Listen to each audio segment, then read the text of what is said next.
Bună dimineața și bun găsit la BU. Sunt Sabina Iosub și vă invit să rămâneți alături de mine în următoarea jumătate de oră, căci o să discutăm despre lucruri extrem de importante care au legătură cu planeta, cu mediul înconjurător, dar o să vedem și urmările atacului din Ucraina asupra tot ceea ce înseamnă mediu. Today here with me in the European Parliament in Strasbourg is Virginijus Sinkevičius. Thank you so much for your presence, Commissioner. Thank you for having me. We know, we've seen you. You went to Ukraine to see what's happening over there. Tell us what you actually find out there. So of course I was there a couple weeks ago, and I was in Lviv, and situation in Lviv and in Western Ukraine is not as disastrous as you probably saw what's going on in Bucha, in Irpin, in Hostomel. But clearly we see that we already at around 40 days at war, and situation is getting only worse and worse. Russian military is getting more and more barbaric, and innocent people in Ukraine die every day. And I think we have to put all efforts to stop it. And I truly hope that we will put a strong sanctions package on the table very soon in response to what we saw, to this cruelty in liberated Ukrainian towns. Let's discuss a little bit about the impact on the environment, because we know that an analysis is ongoing now regarding this aspect, the impact of the war on the environment in general.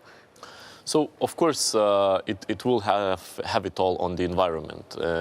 10,000s of tons of military equipment now is being burned and as a metal scrap brought to Ukraine by Russia. Russians are bombing water treatment facilities. They are bombing gas supplies. They are bombing oil refineries, and all that, of course, has a huge impact on environment. I'm working very closely with the Ukrainian counterparts to, of course, account all what has been done, because I think Russia has to be held accountable, and we will have a very concrete numbers on the damage done. But I think utmost task today is, of course, to stop military action, to stop war, Russian war against Ukraine, to reach the agreement that Russians withdraw. But then, of course, we'll have to proceed and hold Russia accountable for war crimes which have been done. Environmental crimes, of course, comes as a additional file. But I think we cannot ignore the cruelty of Russian military soldiers. And there is a very important part, because I hear a lot of society saying that this is Putin and blaming Putin, but not Putin committed rapes and killed those innocent children in Irpin or other parts of Ukraine. Putin is a reflection of a Russian society, so our response has to be according to the rate of cruelty here in Europe. It is awful what we are seeing, what we are actually living nowadays in 2022. Nobody could imagine that something like this would happen. If we are looking more in depth in Ukraine and in what is happening from the environment point of view, we know that I know that you've said that maybe Ukraine will join the LIFE program in the near future. Let's explain what this will actually mean.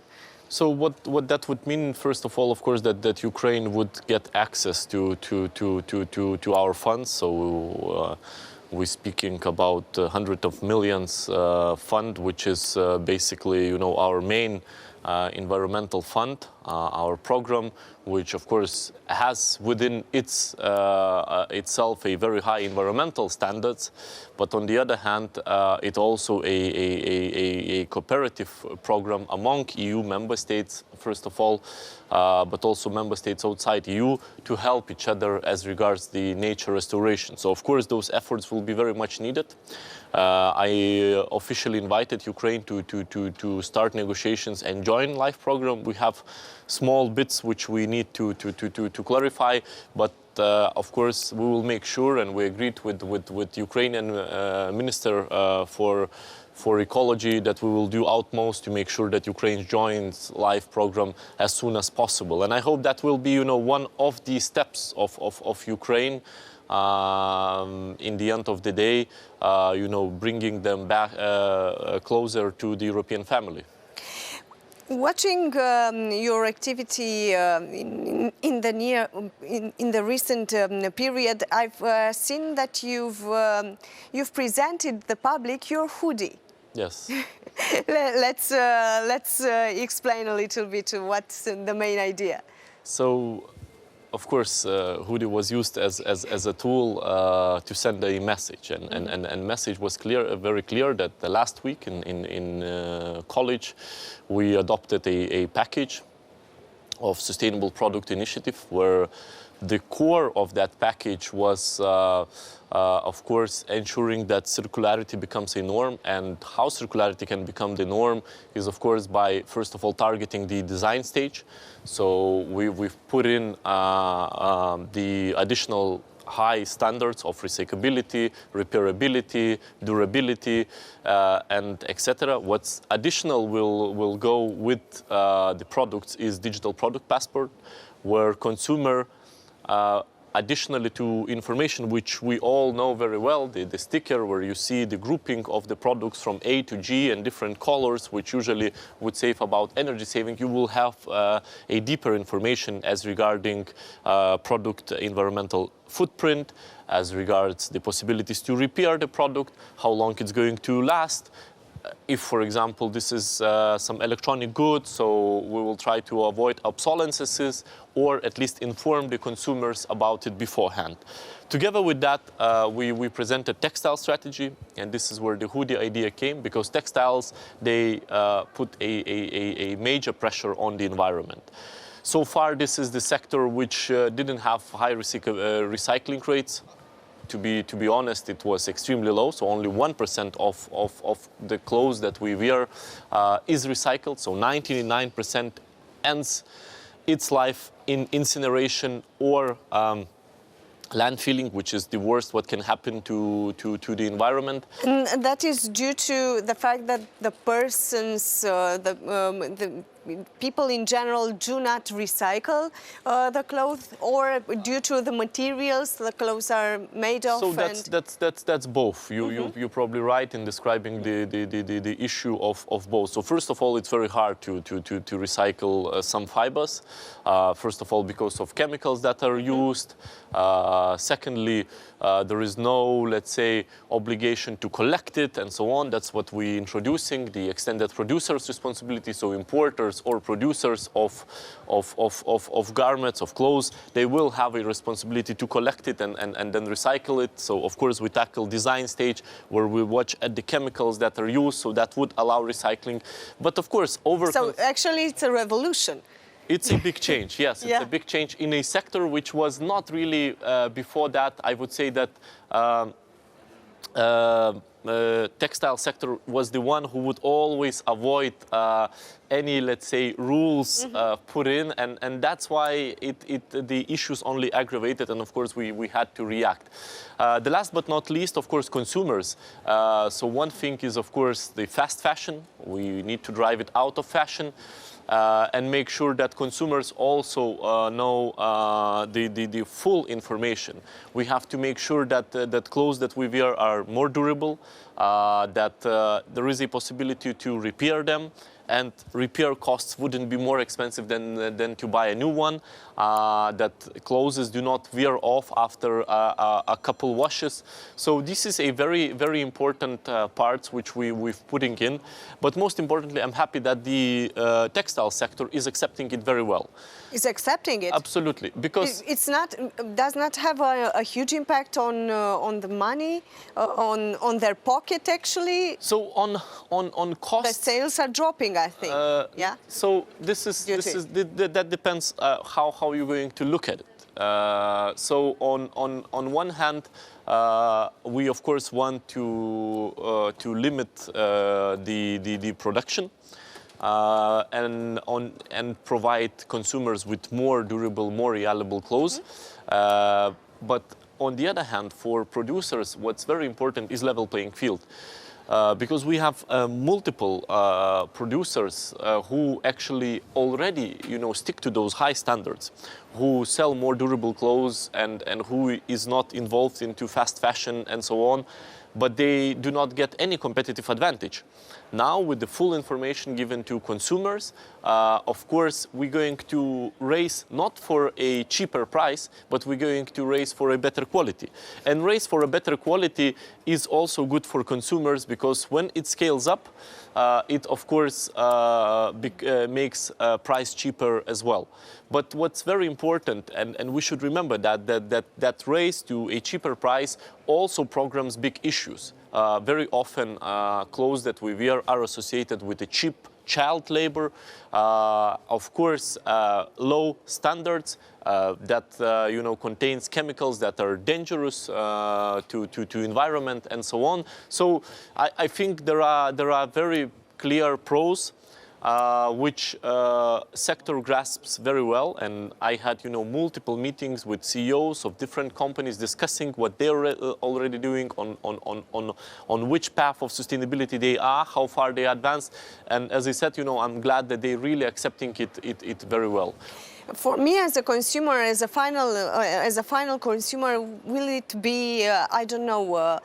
Will I meet the big prices in the near future? Because we know if we are removing what fast fashion means, of course we will see higher prices. At least for the beginning. No, not necessarily. As I said, we're not banning anything. Mm-hmm. What we try to give consumers is a choice. A choice where you would have a full information disclosed to you. And in the end of the day, it will be for you to decide, do you need jeans which wasted, dozens liters of water to be produced, to be colored, or you will take a alternative which haven't used and didn't have impact on water. Will you choose garments or a jacket which might be already produced from recycled content rather than sort of a brand new one which then ends in incineration and landfilling. So at the moment we don't ban anything. But what we want to do is to give consumers a full disclosure. In the end of the day, of course, each and every consumer decides, but we see that this was very effective. With eco-design, we save billions of euros on energy efficiency and, of course, energy that was not used in the European Union. This is the cheapest and cleanest energy. So, of course, we want to do the same with textiles, but also with electronics and all other physical goods that are being sold on the EU market. And on that, we see a huge potential of saving resources, on saving consumers money as well. Because again, it's not about, that you buy something today and that's going to serve you for a week or two, and then you need to buy something new again. It's also about the longevity and how long certain item will serve you. So I think consumers are very smart to add up everything, do the calculations and make the best choices. And this is what we're trying to give them, full informed choice. Let's move to another subject, to reforestation. I know you are trying to tackle this situation for a long time, and you've managed to have some new and important decisions that are going to be implemented in the near future in the member states. And we will see what this will mean in terms of planting right? And in terms of banning illegal logging. So of course, so one thing is that of course our initiative to plant 3 billion trees is going ahead, and in May we're going to introduce an app and a website, so an official tree counter, and I truly hope that when the Europeans will step in, cities, towns, companies, schools, we will even exceed the 3 billion additional trees mark. But what's most important for us is also educating people, because I meet a lot of support for this program. But on the other hand, it is very important to know also what kind of trees, where to plant, so that they would be resilient to future shocks, that they would be resilient to possible droughts and etc. So this is a very important part. I'm happy that we're going ahead, and of course that Europeans are supporting it as much. Now, when it comes to illegal logging, of course this is the most terrible practice what can happen within the EU. I would say that we still have cases in some member states which we of course need to strengthen the enforcement, and it's not only enforcement from forest rangers, but it has to be enforcement from prosecutors, judges, police, and so on, to ensure that those practices are not happening. I think we have advanced so much with our satellite system, so we can do a monitoring of our forests in real time and receive real-time data. So this is what we're trying to agree with the member states, and I'm really optimistic that decisions by member states will be done very soon. So we will learn from your app exactly what to plant, where to plant, yes, and how to do it. Yes, and that will be not my advice, not a political advice, but scientific advice. What's most important. So you will get a easy access to scientific advice For all the member states. Yes. Okay, because this is important. So you are actually planting in 27 member yes, states, coordinated planting? Yes, or? absolutely. So we already started with organizations, cities and so on, and they're already registering, register and setting aside land where the plantation will be ongoing. But of course we want also citizens to engage, and of course across all member states. It is important to see this app, to understand how to use it, and of course afterwards to make the step to plant and to help our planet actually for the future. In the last 4 minutes of our show, what is your relation? And when I'm saying you, the Commission's relation with Romania, what are the news that you can put on the table today? So probably what is happening, we're working closely with the minister responsible for environment on Romania's infringements. So no secret that there are still a few, and the most important is of course as regards illegal logging, and even so that Sumal system was sort of launched. Still, it's not fully operational. We need to reach another level of operability of the system and improve it. I'm happy to see the willingness of minister to sort the problem, and political willingness from him is there, but he needs support. He needs support from his colleagues, from other ministries as well, because as I said, the issues of, for example, illegal logging does not really belong to one ministry. It's a national issue and has to be solved on a national level. So I truly count that these infringements will be taken seriously. And of course that the whole government will put an effort to stop these practices, and of course then Commission can end the procedures against Romania. Pollution is also a problem in Romania. Absolutely, we discussed already last time. So we see certain improvements, but we see also a decline in as regards the pollution level in some of the stations. So of course we will be closely monitoring. But it's again very important to realize that those investments which seem for that moment might be expensive to decrease the pollution level, they are nothing comparing on to the pressures that are put on social and healthcare budgets in the long run. Because, you know, pollution, of course, is the cause of deaths, of diseases to people. That doesn't really, you know, help them to let's say have, you know, full operability, work, and so on, and that also puts a pressures on social budgets, but also healthcare budget to solve those health issues. So, as I said, you know, those environmental issues, they cannot be addressed in silos, and it's very important that they would be taken seriously and would be addressed at the governmental level. A lot of Romanians are watching you right now. What's your message for them? My message is of course very simple. Now we need to do utmost to help people in Ukraine, and I'm very thankful because I know that there is a lot of people from Ukraine arriving to Romania, and I'm truly thankful to all Romanian people for their help, for their support, for volunteers, for their donations, what they have done. But the war is ongoing, and the least what can happen is for us to feel the war fatigue.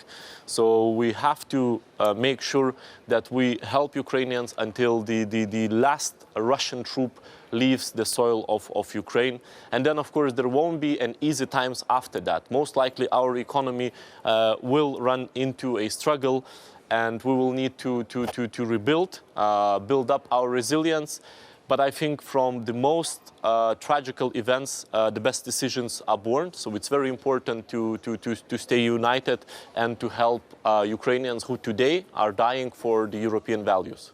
Thank you so much for this message and, of course, for your presence at BU Talk Show. Thank you. Iar vouă celor de acasă vă spun să rămâneți pe Antena 3. Nu uitați că ne revedem și sâmbătă viitoare la 9:30. Cu bine și sănătoși să fim!